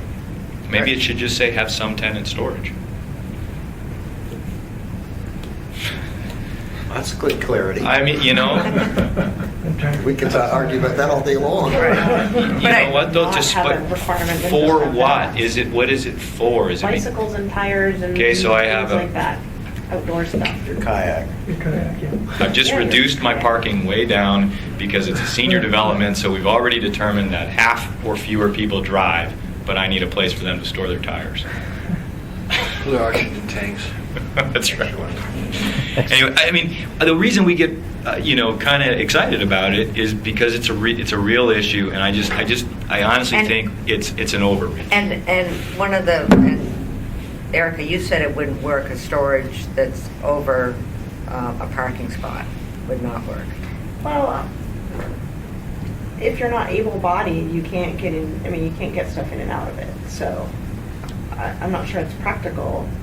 I mean, Is that some of the ideas you're looking at, Tyler, for storage? We've done it where if we have this particular development, we don't have parking underneath the building. When we have, at times we will create kind of a cage thing with 3x3 or 4, I don't know what they are dimensionally, but little kind of closets. And Uh-huh. we assign them to each tenant, and we can see into the cages so we know that they're not storing paints or... chain link, right? Yeah.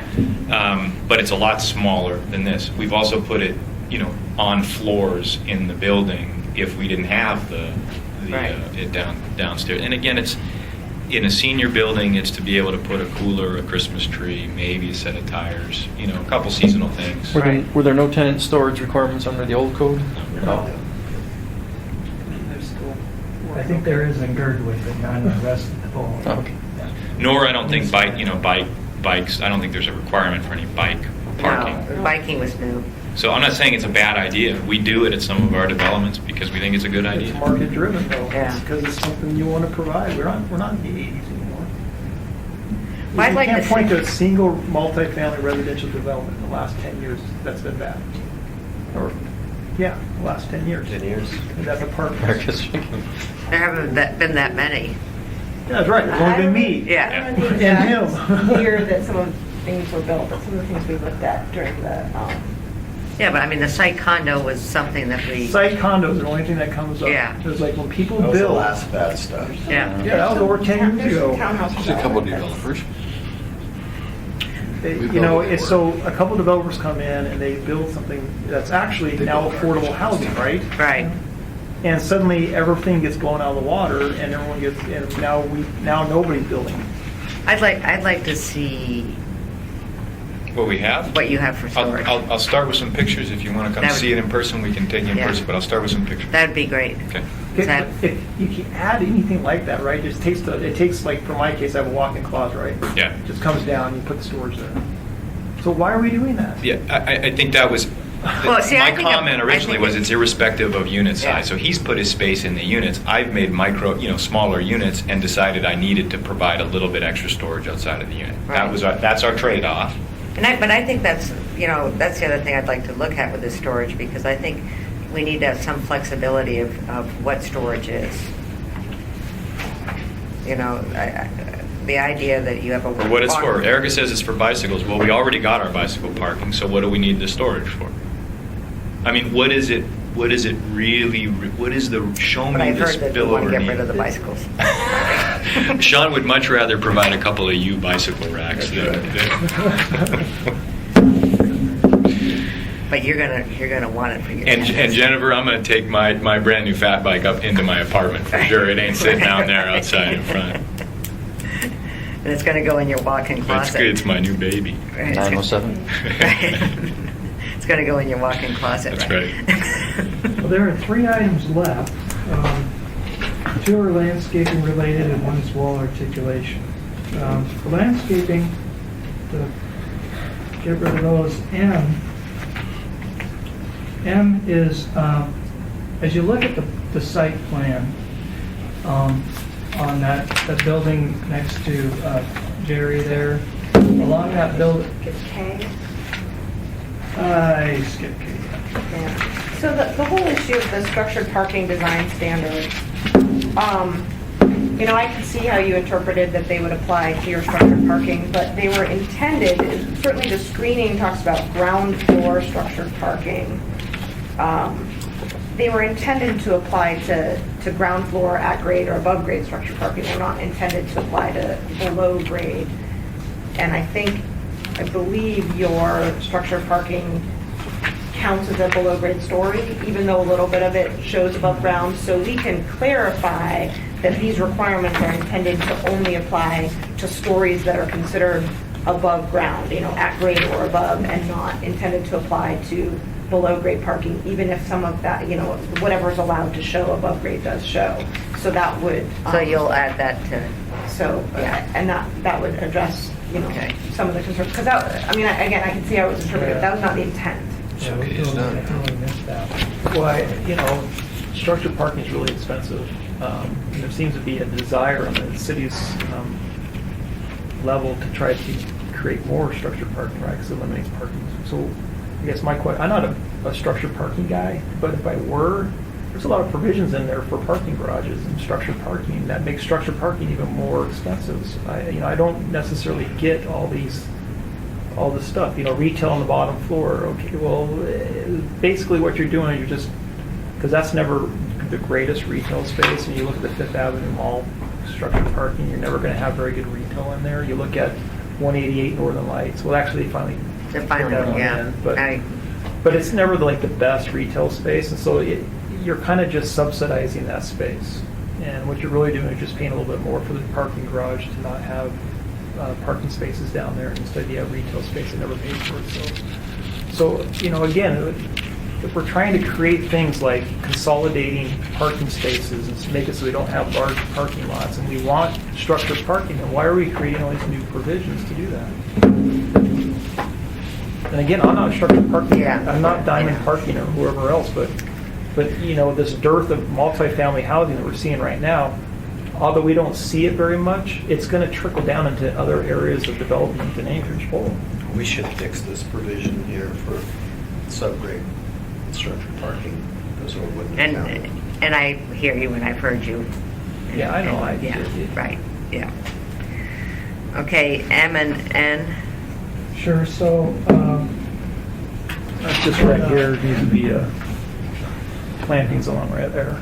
yeah, 5 foot wide building foundation planting bed with shrubs, what is it, every 20 feet? Gotta remember this one too. Don't quote me on the 20 feet, but anyway, foundation planting bed, 5 feet between the parking stalls and the multifamily building wall. And it would basically create a need for to add 5 feet of width there. in the site plan, as well as the shrubs. And I believe that specific requirement is, yeah, 1 shrub every 20 feet. And it basically would affect about 80 feet of length along that building wall, where you, and it's the 80 feet where you have parking stalls abutting the building. Yeah, I remember the long drawn-out conversation on this, and I'm going to bow out. I mean, it's whether you believe you should have landscaping in front of a building or not is basically what it boils down to. And, So we have landscaping, but it's rocks, yeah, you know, so And- instead of rocks, you'd have, I guess, trees and shrubs. yeah, and my point, when we were arguing this was those trees and shrubs get bigger and then they whop against the building. I mean, the trees that would survive are usually evergreen or birch, and then you've got, So there's rocks there now, the width is there, you'd have to create a landscape in it. I thought that was a sidewalk. What's that, here? No, that's rocks right there. Oh, okay. It's not a sidewalk. Yeah, hopefully with the shrubs being the requirement that they're able to plant something that's appropriate near the building. Well, I don't really There's a like tree option stuff if near the building. anything. So whenever you put water down right next to a building, Yeah. you have the chance of like having water filtration going out. I don't really like that. It's my preference is to have nothing around 5 feet of the building, and so that none of the water's. What about you, Tyler? I think I'll pass on that one. I think it.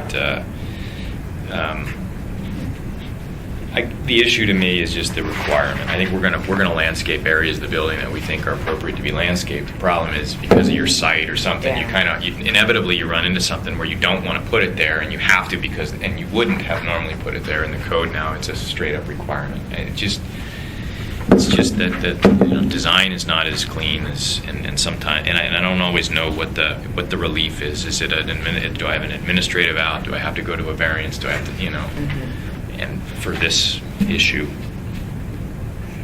Anything that is ambiguous, there seems to be a lot of ambiguity where you have to go to somebody, you have to get approval, you have to go to admin, or the old code. The nice thing about the old code is you knew what you could design. I could go to an architect, he or she could design it, and you'd take it in, and you'd be done, right? Yeah. Well, now it's like, now you have to get all this, there's a lot. You have to get clarifications, you have to get okays, like one of these, example here. It says new regulation requires to the maximum extent feasible, the garage entries will not be visible from the adjacent streets. Okay, so I've got a garage entrance right here that's very visible from the street.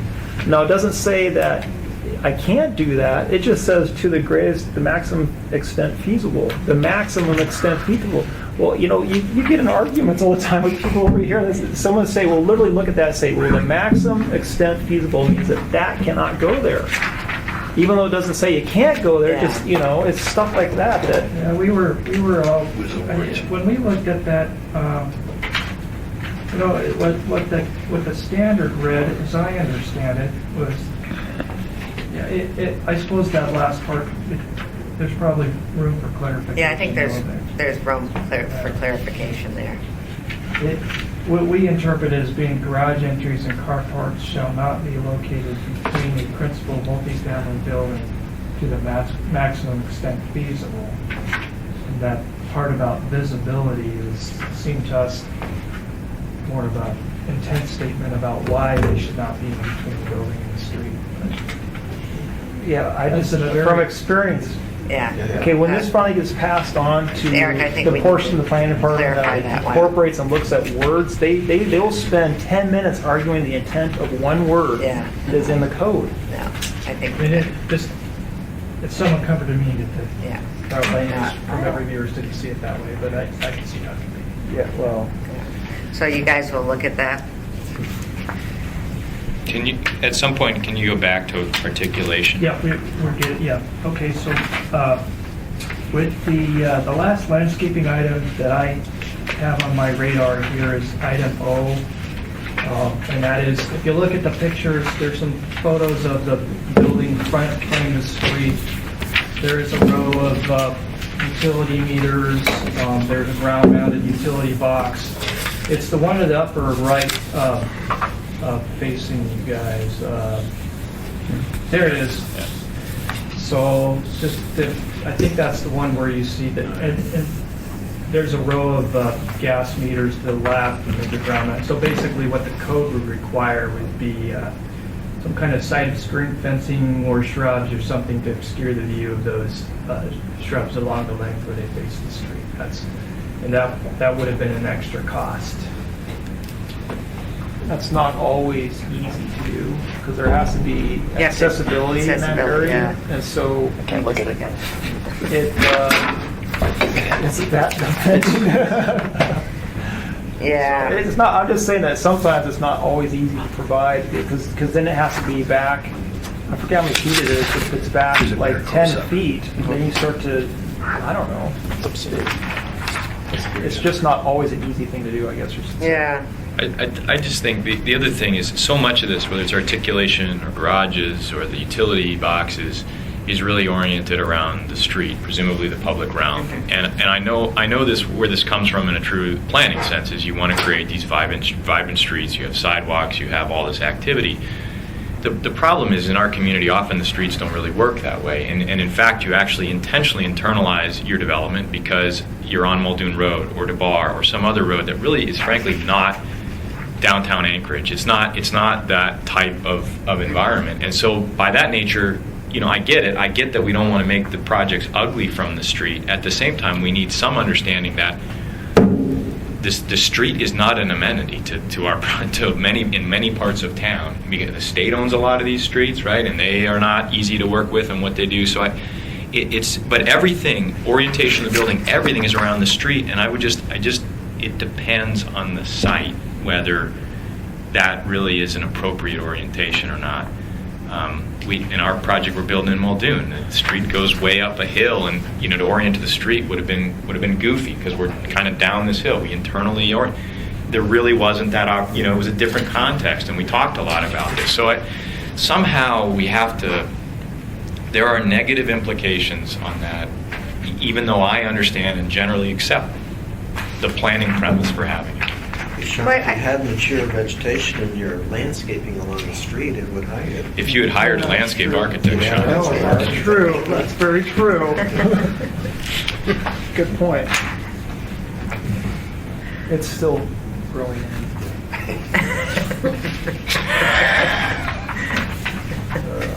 But if he's putting landscape in front of it,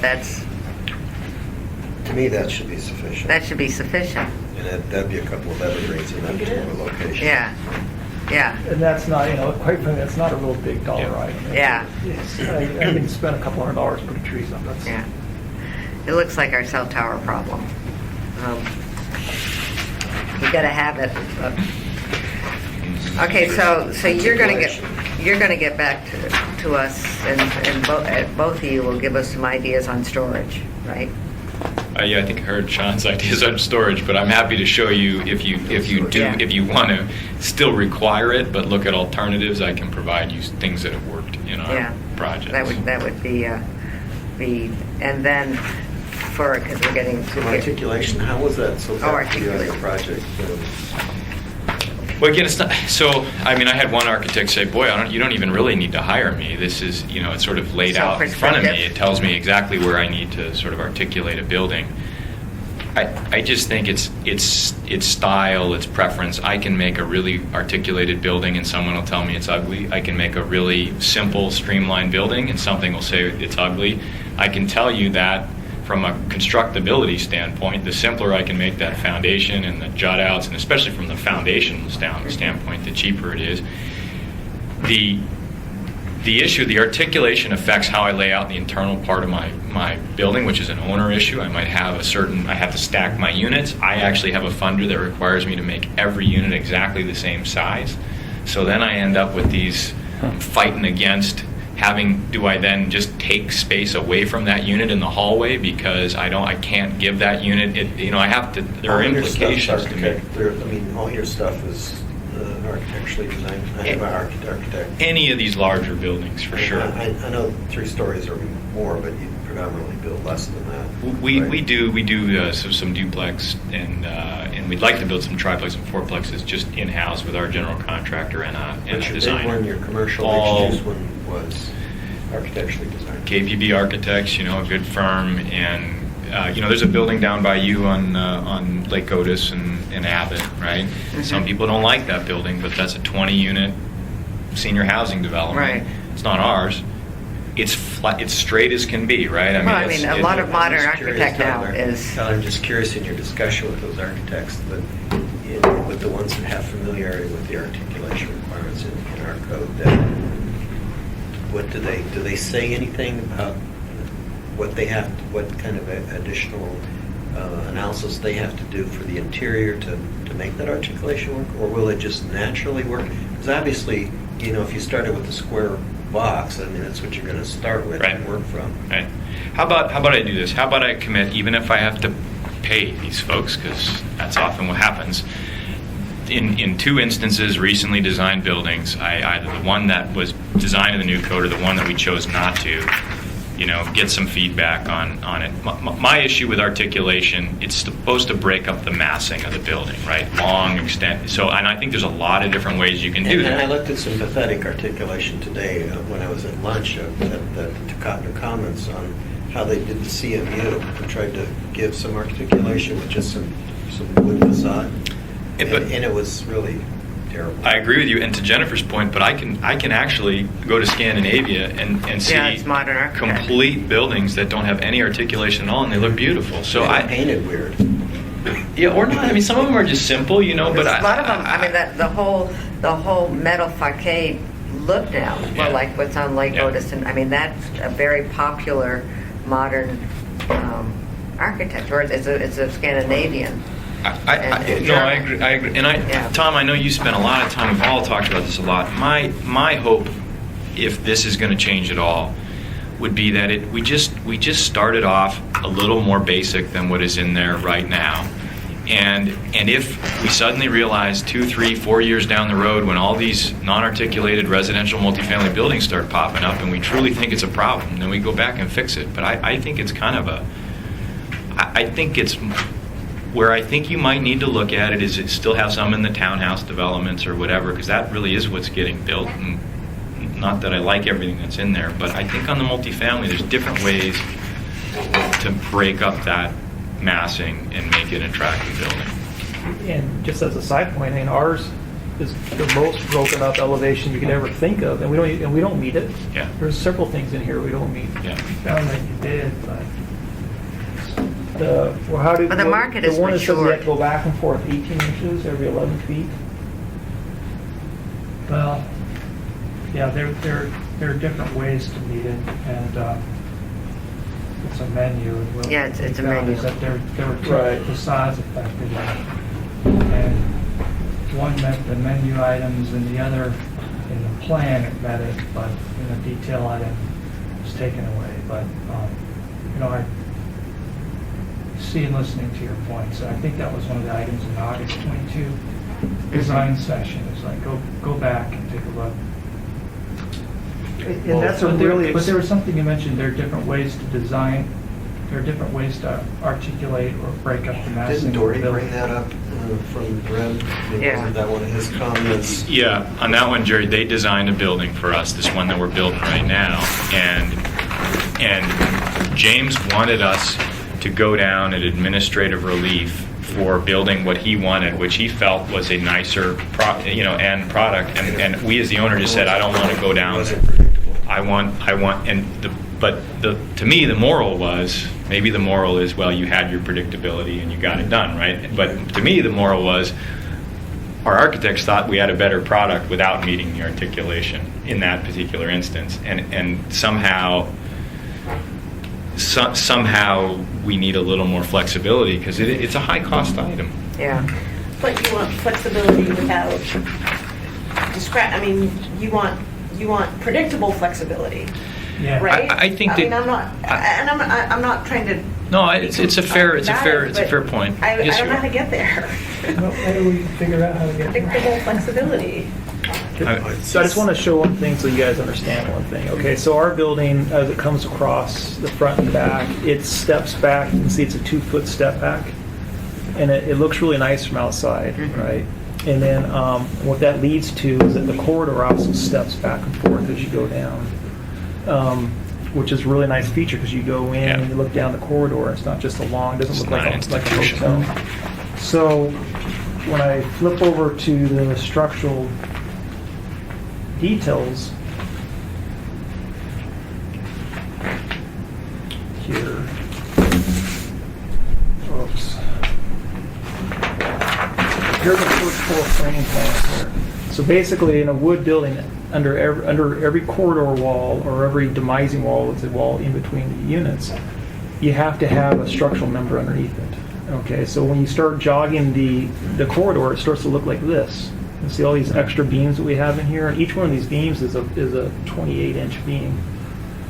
And we had I counted up $100,000 worth of extra structural steel that would cost me to just do this building facade articulation. That was the extra amount at the end of the day. And that's really expensive. And so we could pull it off with your luxury units, but there's no way you could possibly do that and build an affordable unit. You wouldn't be able to do it because you have to have a structural member under every jog. And there's a reason why it's straight. Yeah. Because if it's straight, you just have 2 structural members that come out here, and then you have your foundation wall. But you could have made a straight central hall, and just one unit would be a little bigger than the other unit because of the jog on the outside. You right? could. So here's what the Your units have to be the same size. If I have to articulate, then So- that's what Right. even though I prefer doing what Sean's doing, because I So don't let, want... let's say we didn't do that, right? So let's say we didn't jog that 2 feet. So what does that do to these 2 one-unit apartments? It makes them different than the other one-unit apartments in the apartment complex. So that has a trickle-down effect because, one of the things that you do is if I have every one-bedroom unit in the complex alike, that makes it for the sheetrockers, the electrical, the framers, everybody else. They know what to expect in every single one. If they go in, when they're framing across this, if every unit is a little bit different, it becomes really, really, really costly really quickly because they're not able to reuse a unit type.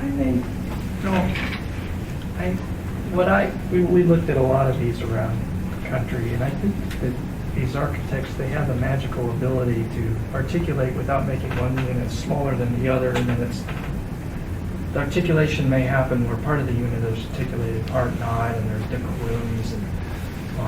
But your point's well taken. I mean, in Alaska, we do have more difficult structural requirements because of the seismic and other issues. So, Yeah, it comes out at a price.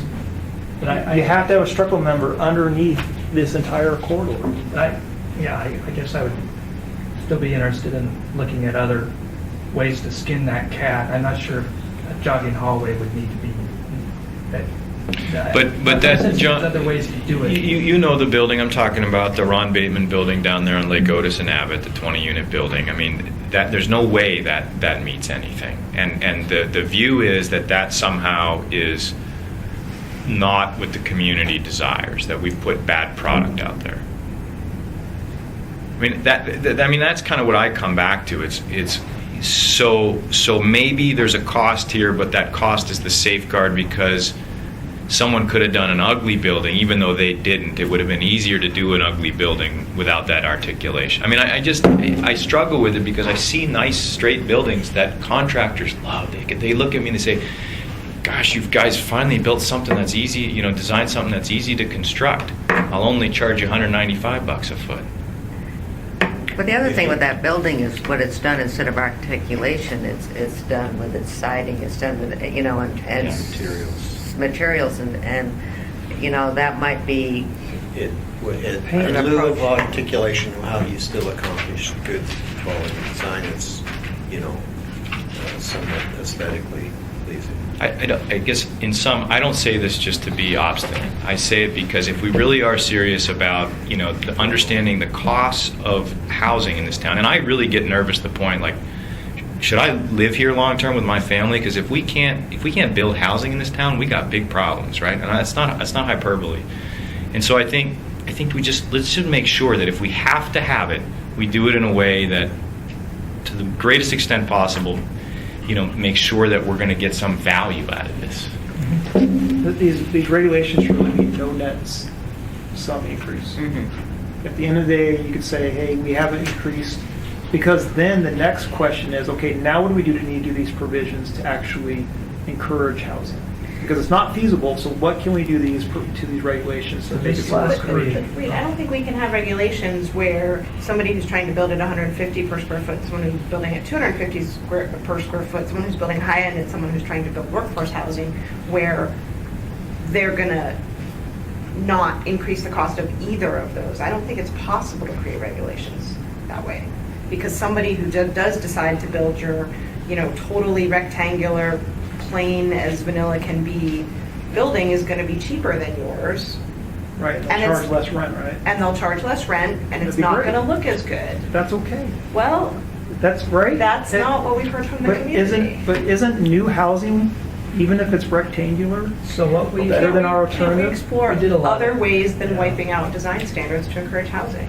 I mean, I don't think, Well, there's no one's lots building of, anything, there's though. lots of barriers to housing, and I think we need to make sure that our design standards do what we want them to do. There's a cost benefit, but I think we also need to look at addressing some of the other barriers to housing and not just focus on, it's all the problem with the regulations, so we got to wipe out the regulations. Yeah, but I guess that my point is that, I'm with, well, maybe I'm not with her, I don't know if I'm. I'm on the That would be a point that- first, but I think we have something in common. I'm at a point that, hey, if there's this, there's tons of housing being built, and you're going out there and you're like, holy cow, this is awful, this is terrible, look all this housing that they're building, this is nasty, we don't have that problem. Nobody's building any housing.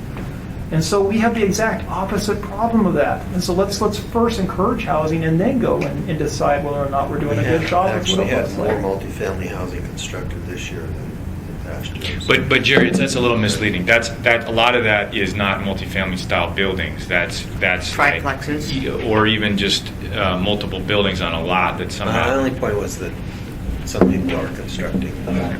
But aren't we tending towards duplexes and triplexes? There's a market-driven demand for that, and I haven't quite figured it out, but duplex ownership is kind of the new single-family ownership for entry-level people moving in, because the economics must somehow. Well, it's make it also the work. economics of building it versus doing something that would be multi. I'm talking multifamily, I'm talking Yeah. 5+ Right. units. I'm not talking about 4+ duplex, Right. I'm talking about that. But what you're doing is you're filling in land with duplexes that maybe otherwise might have been a 5-6plex or a multi-residential because it's easier to do a duplex. It maybe it's not completely market driven. It's been the trend for the housing market study found that R3 and even R4 has been used in the last 10, 15 years for the duplex, townhouse, ground-oriented, where It doesn't, a lot of things. Underutilized. Wait a minute. It's Underutilized. not, though. It's not underutilized. It's underutilized from a land use standpoint. It's maximizing its use from an economic standpoint. They would be losing money to go down Yeah, the that's path to true. do. So But that's I think Sure, I but think now we don't have enough units in town. But let's understand why it is that Right, they're that's what making I'm that saying. economic decision and try to do what Sean's saying Yeah. and figure out, can we change anything to make it more economical to produce those units? And I agree, but we can't just focus our what can we change on one thing. We have to look at all of the different barriers. No. Well, we have a long list here. Yeah. So let's get- We so- have these 7 items here. Right. In addition to the ones that. In are addition to started. this and what, this is the reading for the, and we need to start drafting some of the obvious things that come out of here, plus what we talked about today. And then, Well, what Tom went through is a response to this.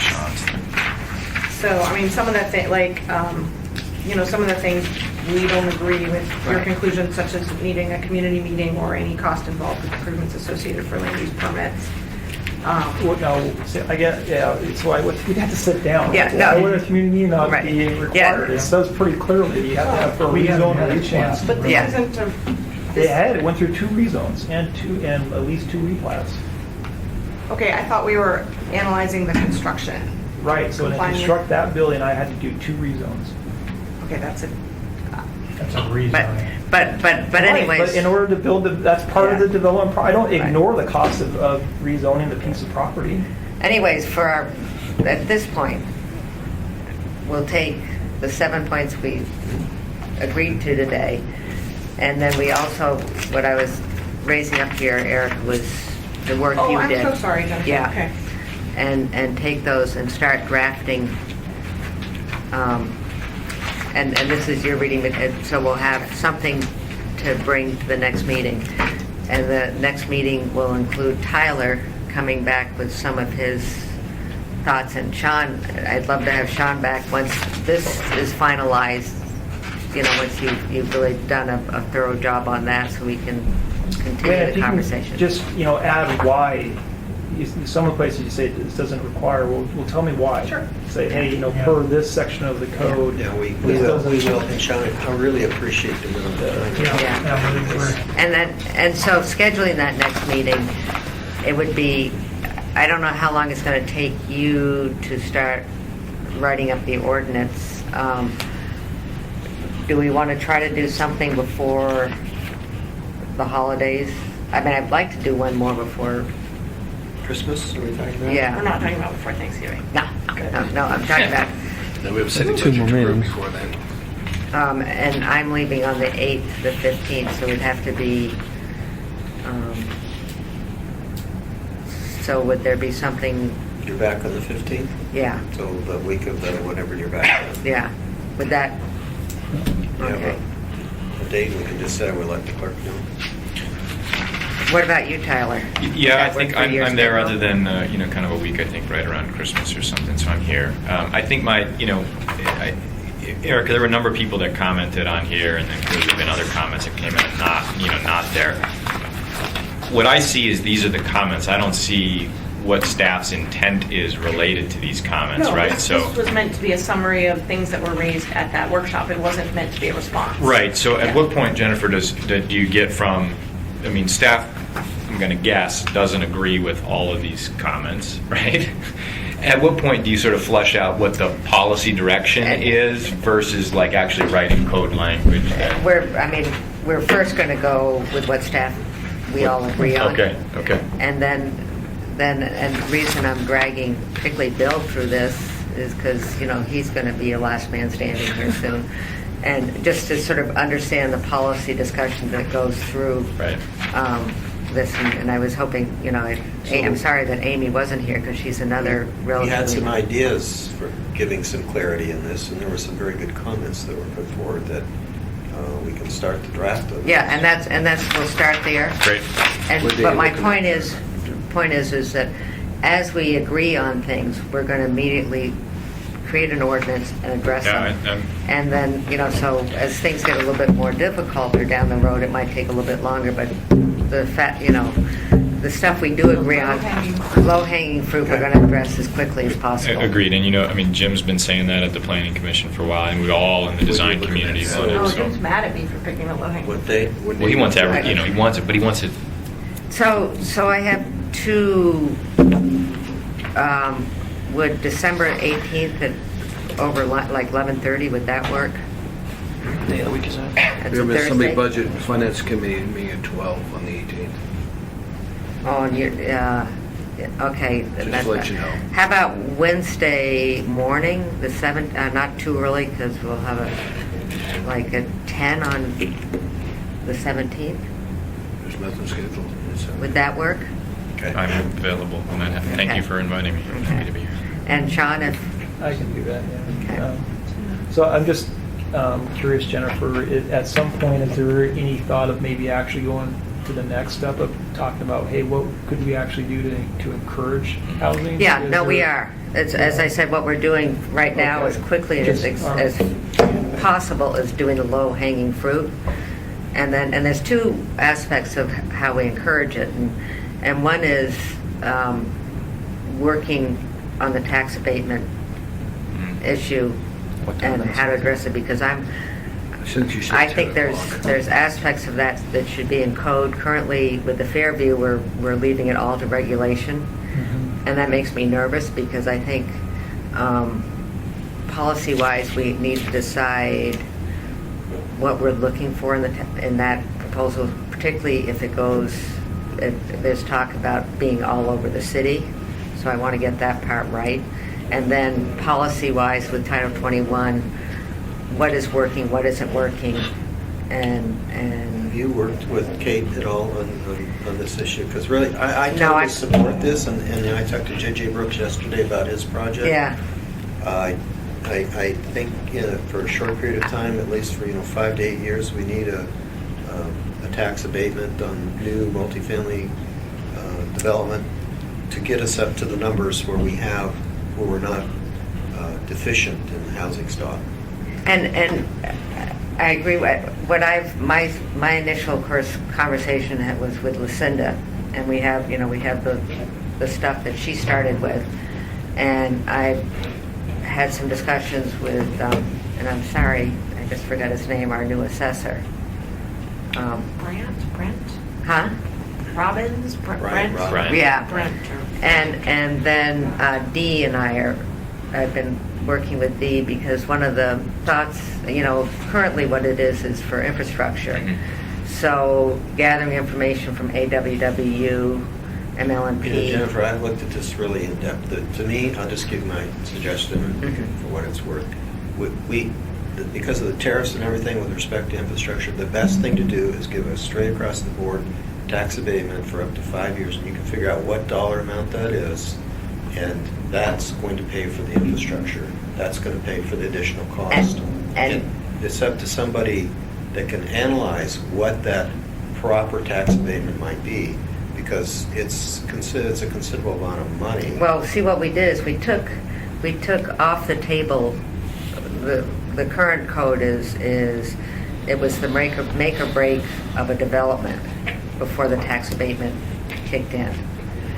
And You're now, talking in Fairview's right, ordinance specifically. yeah, and now it does not have to have a financial.